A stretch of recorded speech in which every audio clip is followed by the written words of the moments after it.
सांग मैंने बुलवा को क्या न भल लगे किंतु आमर बुलवा टाइम टे खरा दिन हो गला माने एबे जाइए खरा दिन में इच्छा है श्री जगन्नाथ को डोरी लगला ठाकुर को दर्शन करने इच्छा है सो बाहर पड़ू आम पुरी कोणार्क और मंगला दर्शन पाई सो प्रथम आम राति 4 उठी पुरी श्री जगन्नाथ को दर्शन कलु पुरी रे तापर 8:30 सुधा आम जगन्नाथ दर्शन सरीगला आम बाहर आम नेक्स्ट मोमेंट जमती कि कोणार्क बुलू भितर सो कोणार्क भितर एंट्रांसटा आपण मानक देखी पारे आपण मैंने मुझे देखा वीडियो कोणार्क आम केमती एंट्री कलु और तार केते बड़ सराउंडिंग से राजा केते जगह नहीं 12 एकर जगह यहाँ 12 एकर जगह 1200 बढ़ई एवं 12 वर्षर कौन मानसिक यही जिनस सो फास्ट आम जो एंट्री कलु टिकेट कलु बिना टिकेट आम तो एंट्री कर टिकेट कर सारापर आमको मेन गेट्रे भितर गेट्रे आमको एंट्री मिलगला सो ता भर आम देखो बुलूचु आम यहाँ गोटे ऊपर गोटे ग्लास होती नुआ होती आगुरी होता बट एवं खरा वर्षा बोधे स्पेशली कर ग्लासटा तो ता भर आम आराम से बुलूचु सो देखो तार केते बड़ सराउंडिंग केते सुंदर जगह माने आपणकर बुली बुली आप थकीजे और जब खरा दिन जाइए आम भाया हालिया होकर मैंने देह खराब हो आम से फेरला आम देह एक्चुअली खराब हो गला टे खरा दिनिया जर होगला आमको सो ये देखो ता भितर केते सुंदर कारुकार्य होती पुरातन कालर कारुकार्य भास्कर्य स्थापत्य चारुकला ये सब जिनस को ये देखा मिले निखुण भाव में ये माने प्रतिपादित होती देखु ये एंट्रांसटा माने मंदिर सूर्य मंदिर एंट्री गे माने मेन गेटा कि बंद होते ब्रिटिशर्स माने सेटाको माने फिलिंग वाली फिलिंग कर बंद करते कहीं से भुशुड़ा अवस्था थिला सो आर जो बैक साइड रे आपको बुलाऊँ देखो पूरा एरिया देखो कवर करुँच आपको देखा केते सुंदर होती रेलिंग सब कर पितल रेलिंग सब ये कर लोक मैंने ये टाइम पूरा पूरी बुलूँ आम जो टाइम बुलूँ से प्राय होगला 2-3 टाइम ये जो देखो ये जो गोटे सीढ़ी होती यहाँ ऊपर को जीवाई मंदिर चूड़ा ऊपर को पूरा जीवाई मैंने भितर को जाकरी भर जो बाली अच्छी से गुड़ा सब काढ़े प्राय आ से मंदिर मेन गेटा ओपन हम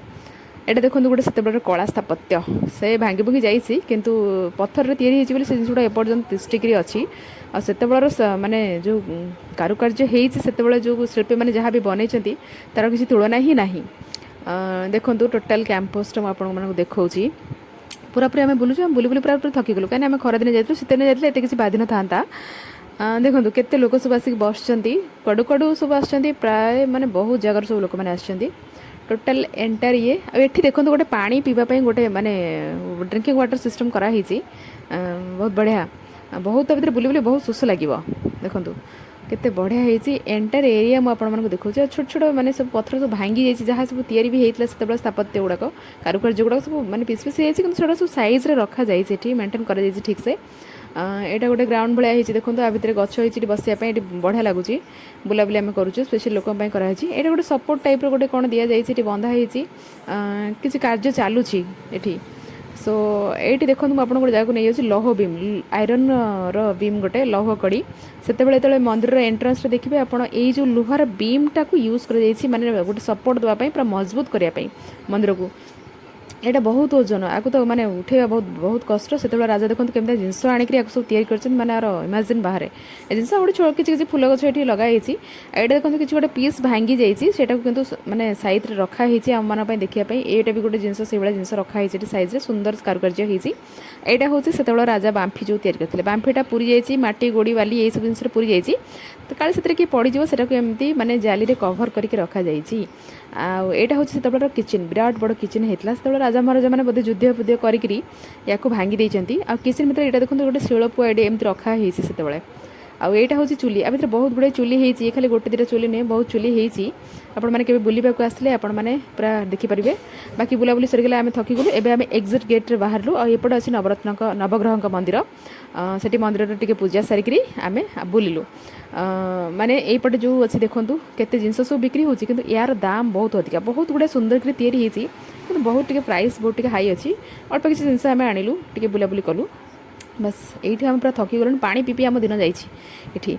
देखो केते सुंदर लगुच गुड़ाक सब माने घर सजावा जिनस सब सब जिनस बिक्री होती किंतु प्राइस टी हाई अच्छी कहीं बहुत फरेन टूरिस्ट मैंने आसुँच सो से हिसाब से प्राइस मैंने मेंटेन कर ବାକି ଆମେ ବୁଲାବୁଲି କରି ଥକି ଗଲୁ କେମିତି ଆମେ ଯାଇକରି ଘରେ ପହଞ୍ଚୁ ଆମେ ଘର ପାଇଁ ବଳ ହେଲୁଣି ପୁରା। ସୋ ଠାକୁରଙ୍କୁ ଗଲାବେଳେ ପ୍ରଥମେ ଆମେ ମଙ୍ଗଳାଙ୍କୁ ଦର୍ଶନ କରିବା କଥା କିନ୍ତୁ ଆଗ ପୁରୀ ଦର୍ଶନ କରି ପଳେଇ ଆସିଲୁ କାହିଁକିନା ଭିଡ଼ ବହୁତ। ତ ଯେତେବେଳେ ଆମର ବୁଲାବୁଲି ସରିଗଲା ସେତେବେଳେ ଆମେ ଲାଷ୍ଟରେ ସନ୍ଧ୍ୟାରେ ମଙ୍ଗଳାଙ୍କ ଆଳତି ଆମେ ଦର୍ଶନ କଲୁ। ମଙ୍ଗଳାଙ୍କର ଆଳତିରେ ଏଇ ଟାଇମ୍ଟା ସନ୍ଧ୍ୟାବେଳ ଟାଇମ୍ଟା ଠାକୁରଙ୍କ ଦର୍ଶନ କଲୁ।